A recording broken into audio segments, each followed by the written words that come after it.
صباح الخير خوتي خواتاتي اهلا وسهلا مرحبا بكم يا جماعة الخير. Bonjour tout le monde, دازو الفلاون. J'espère que vous allez bien, j'espère que vous vous portez bien.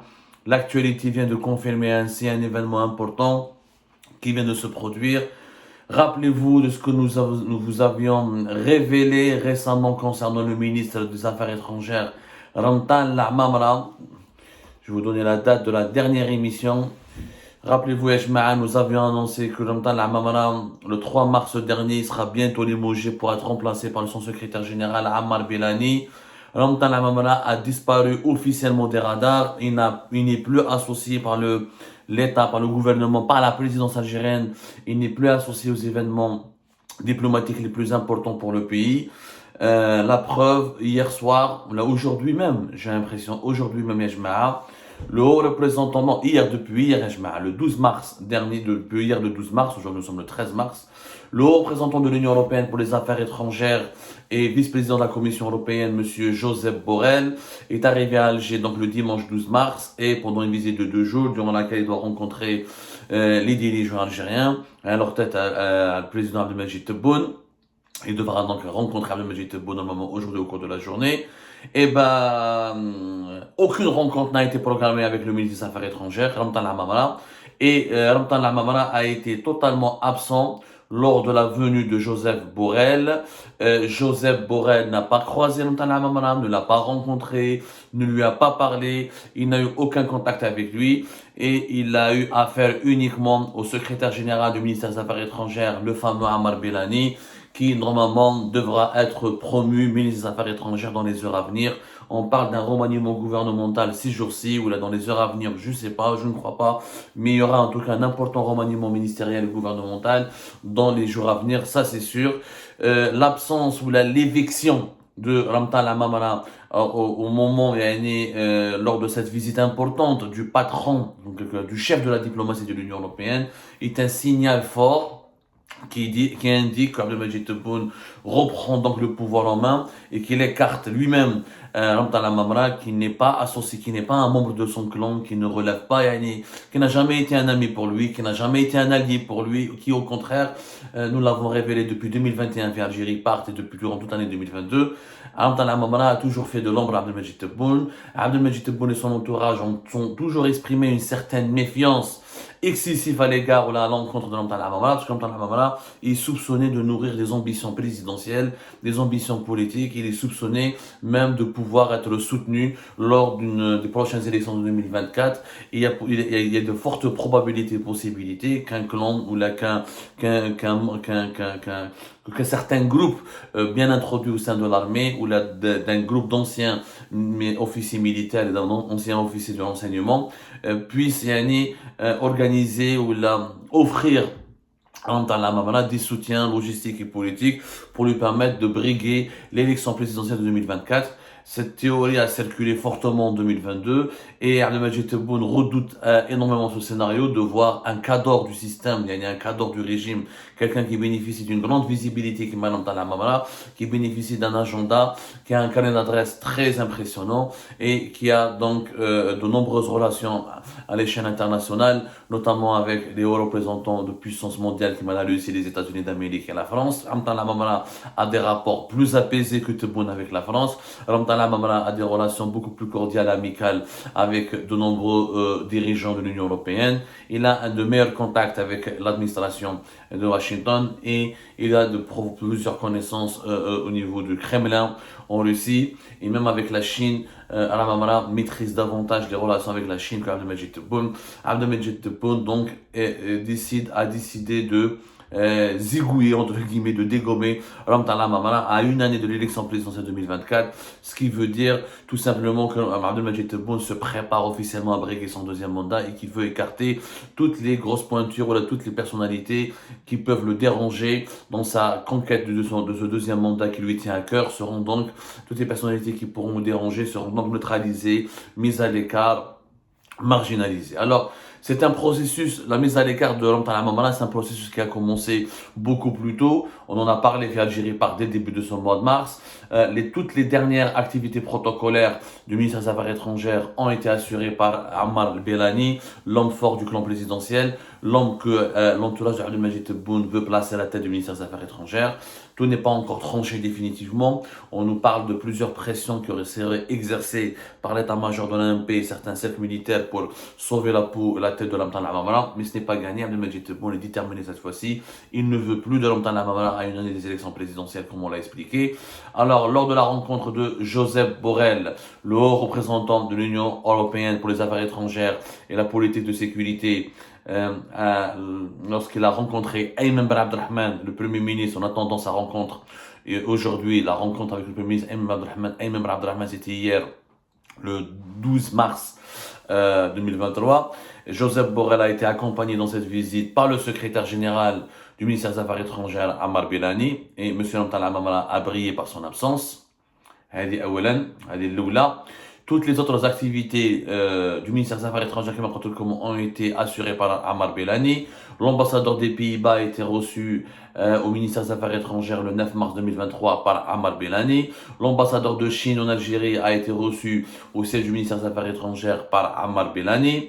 Les activités se sont passées le 9 mars dernier. Le 7 mars dernier, c'est Ammar Belani qui s'est entretenu avec le président de la commission des affaires étrangères au Parlement croate.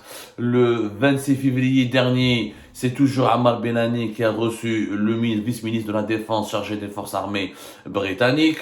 L'ambassadeur de la Géorgie, le 26 février, toujours a été reçu par Ammar Belani.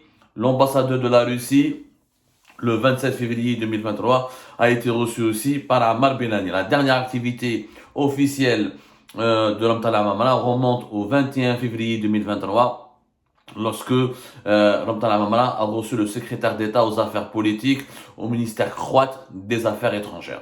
C'était la dernière rencontre protocolaire et depuis, comme on l'a annoncé, comme on l'a expliqué, dès la fin du mois de février, dès le début du mois de mars, Ramtan Amamara a été éjecté et mis à l'écart en prévision de son départ du ministère des Affaires étrangères. Et je pense que Ramtan Amamara s'attendait à cette sanction, ou s'attendait à ce sort. Il n'est pas idiot, Ramtan Amamara. Je vous rappelle qu'en 2022, déjà, Abdelmajid Tebboune a essayé à maintes reprises de se débarrasser de Ramtan Amamara. Il n'a pas pu le faire parce qu'il y a toujours l'état-major de l'AMP à leur tête, Saïd Chengriha, qui est intervenu pour le maintenir en place.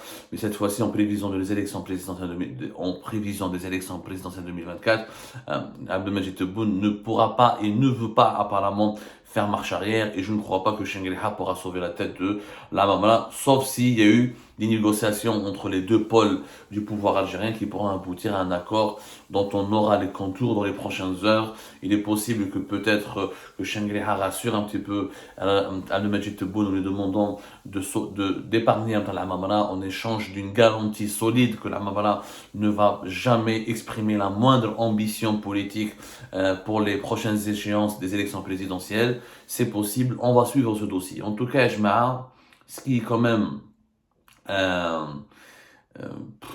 très compliqué, vraiment très compliqué, et ce qui est dommageable pour l'Algérie, c'est que cette mise à l'écart du chef de la diplomatie algérienne, elle est trop brutale et elle est inélégante.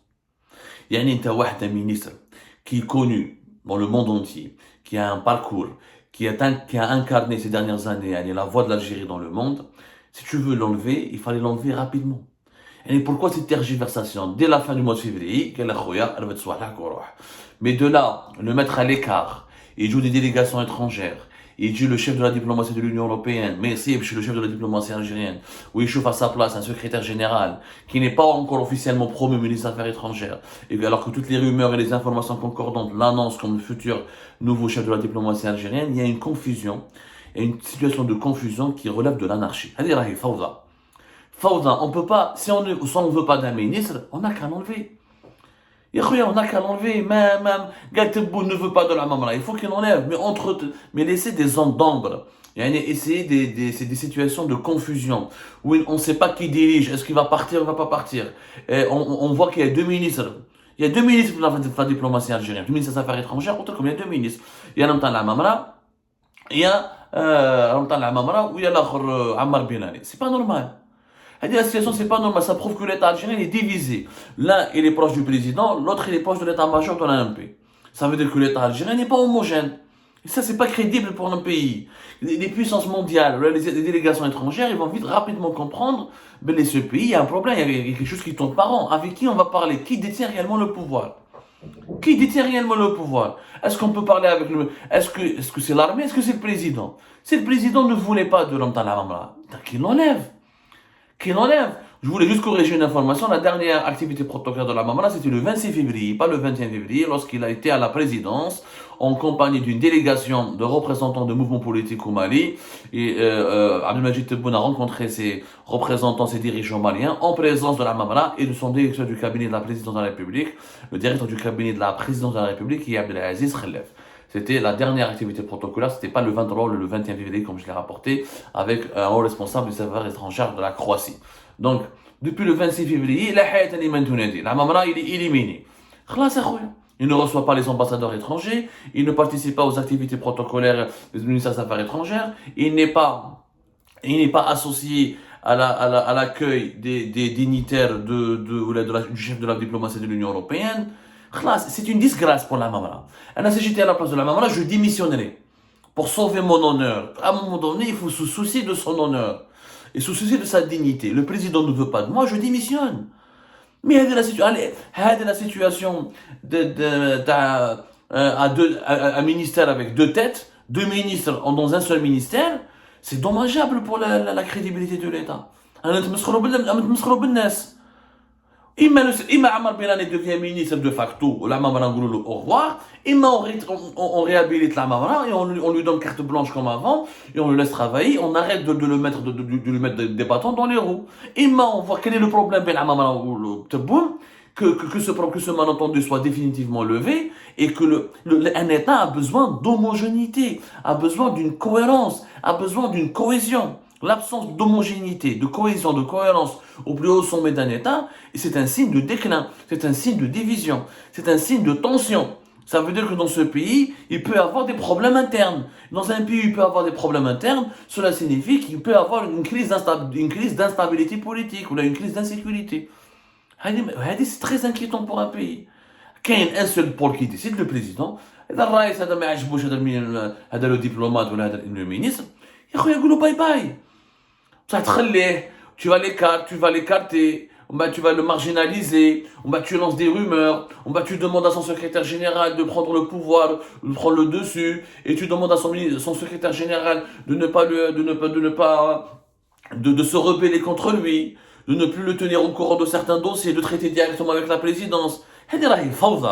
C'est une anarchie. Ce n'est pas comme ça qu'on gère les affaires d'un État. La gestion des affaires, la gestion d'un département régalien, parce que le ministère des Affaires étrangères, c'est un département régalien, ça c'est l'un des piliers de l'État.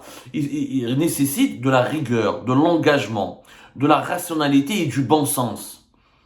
C'est-à-dire que tout doit être clair et transparent. On sait qui décide, quelle est sa tutelle, quelle est la hiérarchie. Il faut un respect de l'ordre hiérarchique. Quand le secrétaire général du ministère des Affaires étrangères compte son propre ministre pour travailler avec la présidence. Et quand on lui confie plus de travail, plus de tâches que le ministre lui-même. C'est pas un pays sérieux. Mais vraiment, c'est pas un pays sérieux. Maintenant, on aimerait bien que la présidence algérienne décide directement une fois pour toutes.